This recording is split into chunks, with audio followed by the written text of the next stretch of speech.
Hi everyone, let's talk about Divinus following the two playthroughs that I've done. If you haven't seen them yet, I've got playthroughs of the first two scenarios, which is what my prototype basically is. If you haven't seen them yet, look away. They're in the description. You can find out all about the game in action and see how it evolves if you would like to. This is just about what I think, if you particularly would like to know that. Bearing in mind, I was paid to make those playthroughs. So yeah, I am into, if you might have seen my other Lucky Duck playthroughs, I'm really into Lucky Duck games and specifically app integration of games. I, of course, love the pure cardboard stuff, but I am interested to see all the things that can be done with app integration, whether it's just from incorporating a storybook into an app. It could be done with physical things, but it's much easier and updatable and sleeker to be done with an app as well, especially since you can download these things for offline use. And then we come to games that could only be played with apps, specifically when they are handling kind of decisions for you. They are smoothing out the process. They are telling you an evolving story and giving you, the atmosphere, the music, like with Divinus.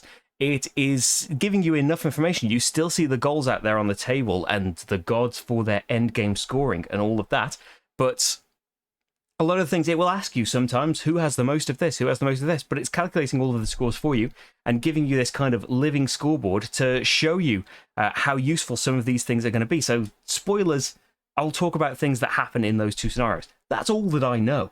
Yeah, so the first scenario gives you the basics. It's basically the tile laying game. It's using this nice system you've seen before of dice placement that you can combine the numbers to get what you want there, but it gives you more flexibility here because you can place any number of dice that you want, and also you can subtract as well as add the dice together. So you've got a bit more freedom in what you want to do. Just because you've rolled high doesn't necessarily mean that you can't go for these low down dice over here.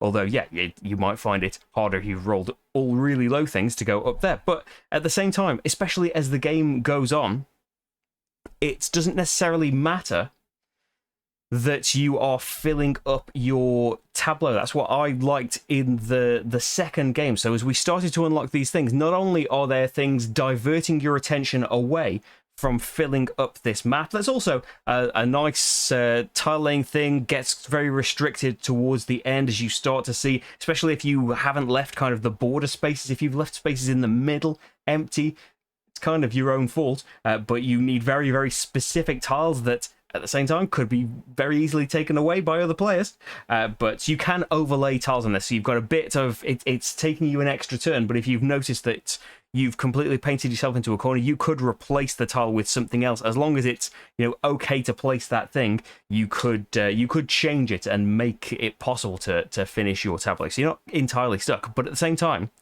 it starts encouraging you to, well, why not change the faces of your dice? Why not? You might not place as many things. You might not be as confident in winning the favor of some of those god categories.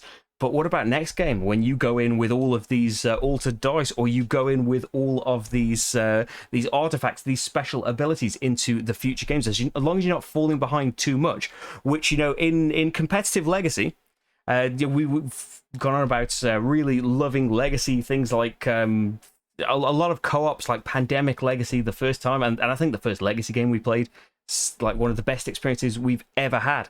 And then in competitive Legacy, it's kind of it's always been nice seeing the reveal, seeing what's unlocked, seeing as the games evolve. But the key for us has been that it's even with the rubber banding of some of these games, and we've played things like Charterstone and the Rise of Queendale, even with some of the rubber banding they do to try and encourage the player that's behind, give them extra incentives, extra bonuses to help them catch up. Still in those games, we found a massive kind of disparity between the players' overall scoring throughout the campaign, to the point where it's made one of us just be like, is there any point finishing this campaign? I've definitely lost. Do we need to play 4 more games of this for me to be told I have lost this? We still have, because we wanted to see what would be revealed throughout this. But the reason I'm saying all of this is I've obviously only played 2 games of a 12-game campaign. I can only say that at the end of the second game of this, we've been very close in scores. How far apart could we have gotten? You can say all of that stuff.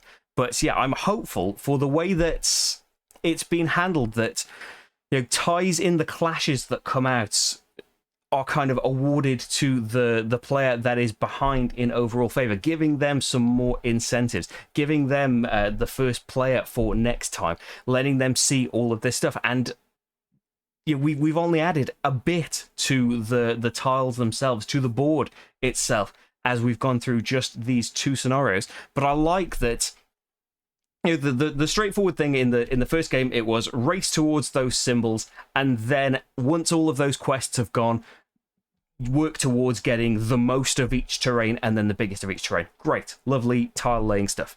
But then it evolves to, well, now these places of power, we've got a quest for those, so do we want to race towards that now? And we've got some extra stickers, so some tiles that were once not as attractive have now got extra faction symbols on them, or maybe these locations, especially the curiosity of wanting to see what that location will uncover for you, going to it for the first time. Who has got the favor of that god? Who is going to get an extra little benefit? Is it you? Do you want to deny anyone getting any of that, or do you want to leave that tile out for someone else to get, because you're going to get a taste of it as long as you stay in the good books of that particular god? Really nice little things tugging you in different directions. And as I can just keep saying, I've only played 2 games of the campaign. You can see the kind of the actual stickered up game rather than our kind of proxy game. We didn't want to lay all the stickers before it actually got to the playthrough thing when Rach and I were playing through it. But yeah, I am really, really excited to see what the rest of this will bring. As always, it's got beautiful art. It's lovely and polished. Just for an earlier prototype, the app works very, very well. It's very simple to use. It's got the you can type in the location numbers if you want to, but you can scan them with the app as well if you want to do that. That you might have seen in something like Chronicles of Crime. All of that works really, really nicely. But I'm really looking forward to that as well. In Legacy, they've done very, very different things, but I'm interested to see how this tiling game, the things that we are actually placing to win the game, to fulfill these main criteria, are changing as we go through the games. I know they didn't as much in the second game, but I'm sure that more things will be added to these tiles over the course of a great big campaign. And yeah, I wonder if we saw in game 1, we had the gods that, I want you to have the most different islands, I want you to have the biggest ones.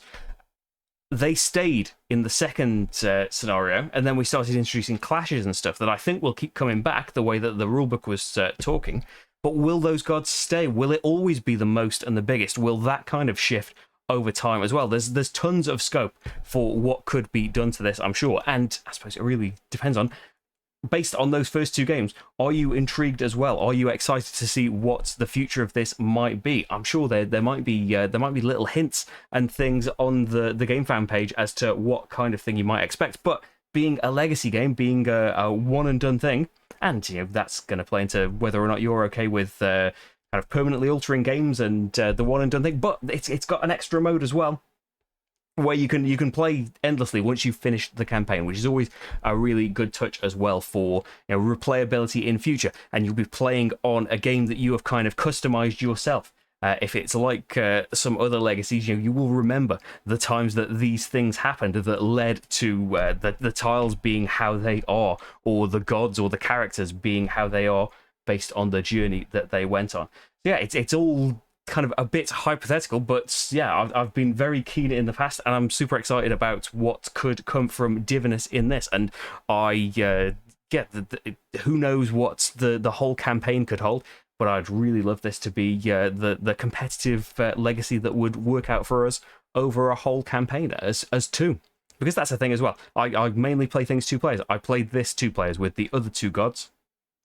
And so yeah, maybe in those games that I've mentioned, experience could be wildly different at 4 players. Anything with majorities in this, especially when there's first and second place for those criterias, they're going to have a really different feel and a different dynamic with 3 or 4 players. But at the same time, you get fewer dice, so you're going to have to be more selective about the things that you take, maybe have to rest more.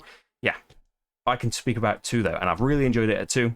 Really excited to see what will come of it, but will the final version come? Will we be playing through more things on the... I'd like to be able to do that, but then Rach should want to play it as well. I don't think Rach should want to do a live thing.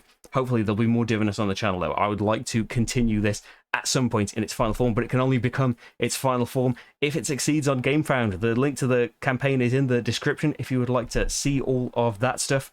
I've got loads of playthroughs on this channel. You can go to more games that I mentioned in the playthroughs. Thank you very much for watching this, though, and I'll see you for the next game. Remember, I forgot to say, the playthrough is there, though. If you're just thinking, what's he waffling on about? I don't trust him. Playthroughs are there where you can actually see the game in action and see all of the stuff. I'm sure I said that at the beginning, but let's try and emphasize that. You don't have to just trust the waffle. The playthrough is there as well. The waffle is just a lovely little topping, isn't it? Thank you very much for watching, though, and I'll see you for the next game. Bye, everyone.